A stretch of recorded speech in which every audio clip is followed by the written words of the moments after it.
আসসালামু আলাইকুম।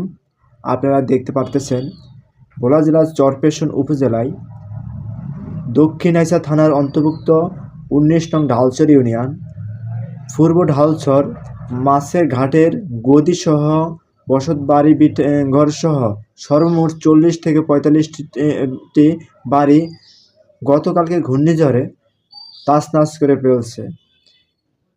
এখানের গতকাল এত পরিমাণ ঘূর্ণিঝড় হচ্ছে যে ঘূর্ণিঝড়ে প্রায় ৩০ থেকে ৩৫ লক্ষ টাকার ক্ষয়ক্ষতি হয়েছে শুধু ডালচর ইউনিয়নে।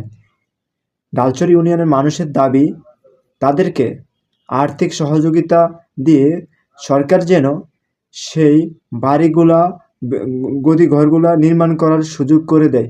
এতে গদিওয়ালারা এবং যাদের বসত বাড়িঘর নষ্ট হয়েছে তারা যেন আবার পুনরায় ঘরগুলো নির্মাণ করতে পারে, তাহলে তাদের বসবাস করার জন্য এবং ব্যবসা করার জন্য খুবই সুন্দর হবে।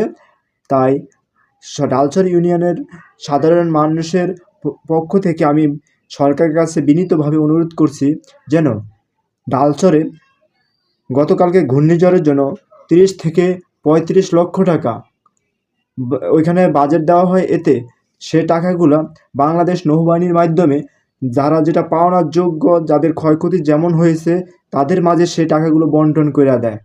তাহলে ডালচর ইউনিয়নের হতদরিদ্র মানুষগুলো একটি ঘর নির্মাণ করে সুন্দরভাবে জীবনযাপন করতে পারবে এবং ব্যবসায়ীরা তাদের ঘরগুলো মেরামত করে পুনরায় ব্যবসা বাণিজ্য করতে পারবে।